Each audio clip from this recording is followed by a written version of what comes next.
What's really unique about millennials also is the way that we've been educated. So we've been graded whilst we're at school or at university on teamwork and collaboration. So I've definitely been part of that. And then if you take a millennial who excels in collaborating and putting them on a desk and telling them to do tasks and not collaborate, they're not used to it, and it's just going to hinder their growth because they're not used to performing in a way which is just individual based. Hey everybody, and welcome to another episode of 0 to 1, a show where we talk about sales and sales culture with sales leaders from around the SaaS world. Today, our guest on the show is Nazma Qurban, Chief Revenue Officer at Cognism. Welcome, Nazma, and thanks for being our guest today. Thank you, Jonathan. Good to be here. A quick word about yourself. You were employee number 1 at Cognism, which you joined 3 years ago. Mm-hmm. Yeah, that's correct. And so could you tell us a little bit about the sales culture that you've established there and what makes it unique? So what makes our sales culture unique is that we have very like-minded individuals in the team. And so we like to hire people that are ambitious, very driven, and yet different, because we don't want to hire the same people. So we do have people that have different values or have different backgrounds, and yet we collaborate and work together because we have same common goals and ambitions. Well, it's often said that culture comes down in a large part to who you hire and who you promote. So could you tell us a little bit about your process for those two things at Cognism? Okay, so who we hire and who we promote. If you're familiar with LinkedIn and like social media, we talk very openly and proudly about how we invest in millennials. So we do believe that there's a lot of stigma attached to millennials, and I believe that as a business, like, we've invested predominantly in graduates, giving them the opportunity and mentoring and training them into great sales individuals and then promoting them. So what's unique about our sales culture is that it's complete organic growth. So every single person in the sales team, whether it's the sales director or a senior business development manager, started off as an SDR, as I did. So I think that's definitely something that makes us unique. And our culture is all around bringing in graduates or people that have had maybe 1 or 2 years of experience, training them our way, and then promoting them. And that really does help build trust. So the individuals that we have a 98% retention rate and stay with us because they trust that we will put them before external hires, and we will coach and invest in their development. Amazing. And so obviously one of the challenges of hiring a young sales force is that you don't have as much of a track record that you can assess candidates on. So I guess in a large part, your process must revolve around finding the right culture fit with the candidate. What I found when I first started was I made a lot of mistakes and I failed, but I failed very fast. And so I was able to learn from my mistakes, because if I did hire somebody and they didn't work out, I knew that there were things that maybe there were alarm bells that were raised during the interview process that I ignored because, I had a head count and I maybe liked this person. And I think that definitely helped as I evolved in my role. I then understood that actually, first of all, I need to have other people in the team involved in the hiring process.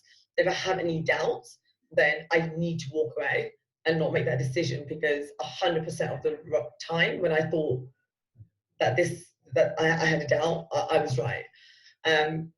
And the culture fit, I guess, as we've grown and evolved, we haven't stopped having multiple people in the hiring process. So even now, if we're hiring a graduate that comes in, they get to spend time with the team and certain individuals, and to ensure that we're aligned with the culture. So it's all about collaborating and just involving the others, so that you feel assured about your decision. You mentioned earlier that Cognism's workforce was mainly millennials. What sort of challenge does that bring on? Is it really that different?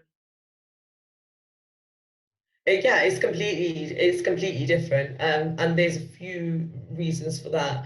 And I'm very fortunate to be close to being a millennial myself. And I think for millennials, they really need clear progression. They need to understand what they're doing is going to um, lead them somewhere, and it just needs to be clear. And I think if you're hiring somebody and you're not giving them a progression, or not getting, or not, and they don't understand exactly what they need to do, they will leave because they just don't feel like they're going anywhere. What's really unique about millennials also is the way that we've been educated. So we've been graded whilst we're at school or at university, on teamwork and collaboration. So I've definitely been part of that. And then if you take a millennial who excels in collaborating, and putting them on a desk and telling them to do tasks and not collaborate, um, they're not used to it, and it's just going to hinder their growth because they're not used to performing in a way which is just individual based. And I think that's something that we've seen, and it's not just in sales, it's with all of the other functions in the business.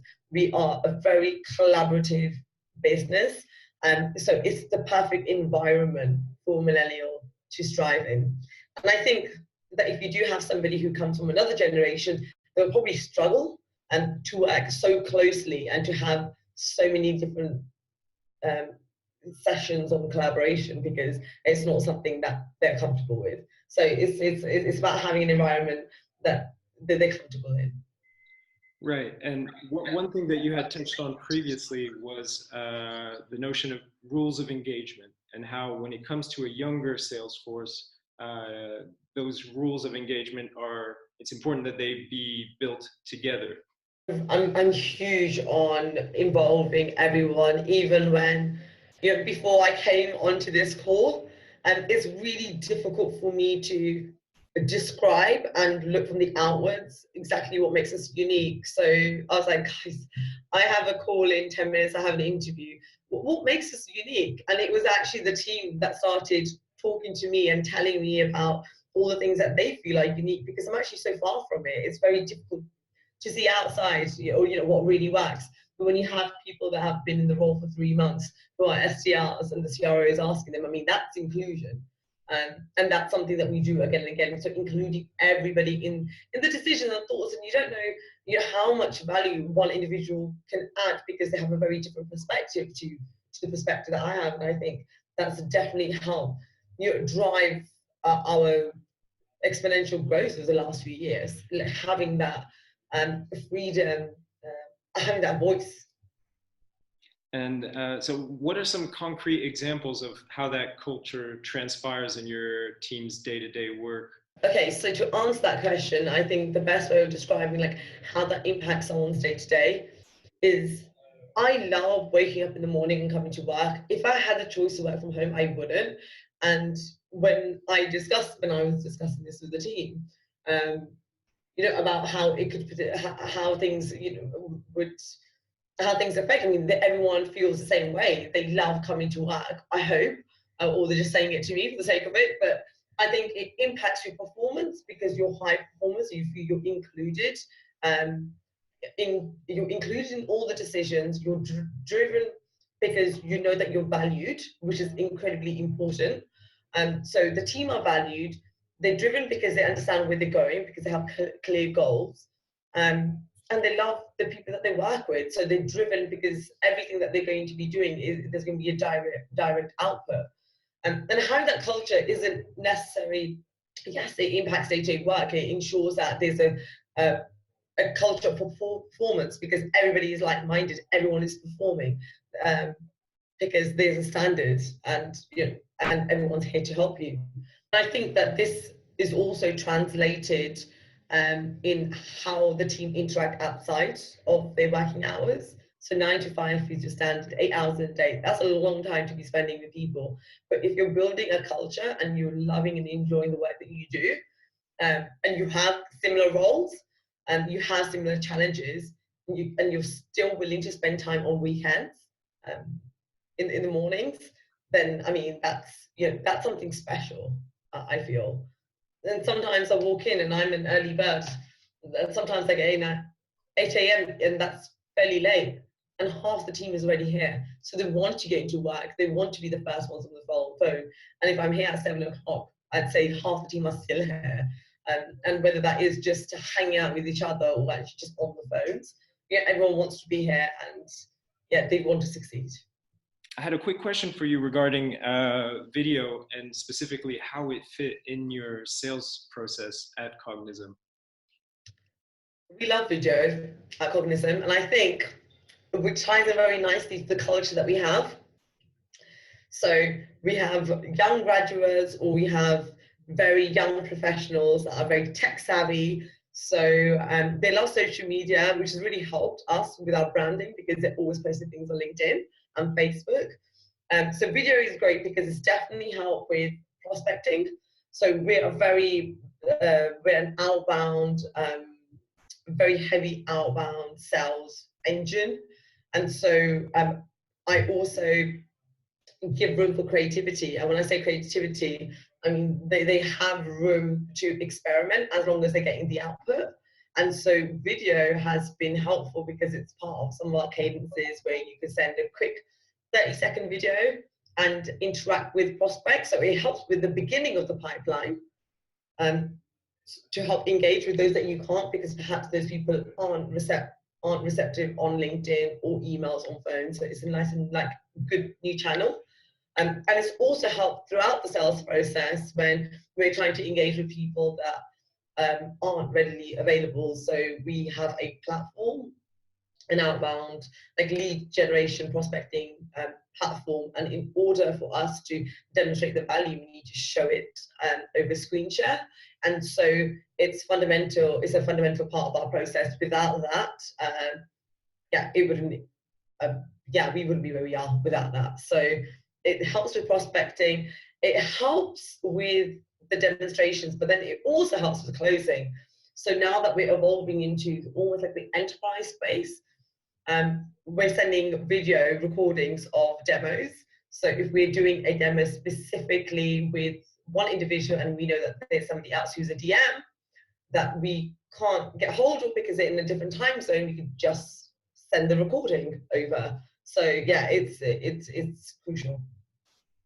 So one final question, Cognism being a tool for salespeople, obviously selling to other salespeople is a lot of fun, but it's also quite challenging. I was wondering if you had any bits of advice for sales teams like Cognism or like Bonjour who sell to other sales reps. That's a really good question, because it was definitely something that was daunting to me as a sales professional going into a role where I'm selling to other salespeople.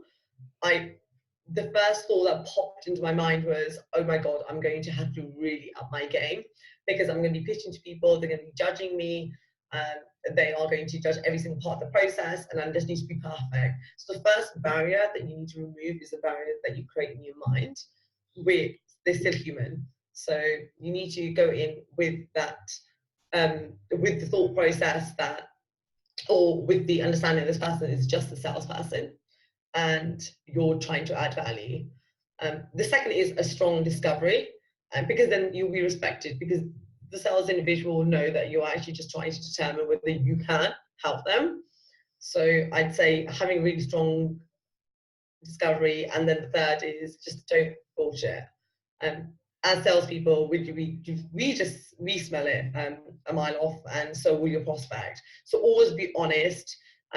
Be honest about the flaws, and be honest about the things that your product or your services lack if need be, because you'll be respected. And if that is not the right time for that sales professional to actually move forward with the opportunity, when the timing is right, and perhaps when your product has evolved, they wouldn't hesitate to reconnect with you. So just be honest. Nazma, thanks a million for being on the show and giving us a peek into you and your team's work at Cognism. Thank you. Thanks for having me. This was fun.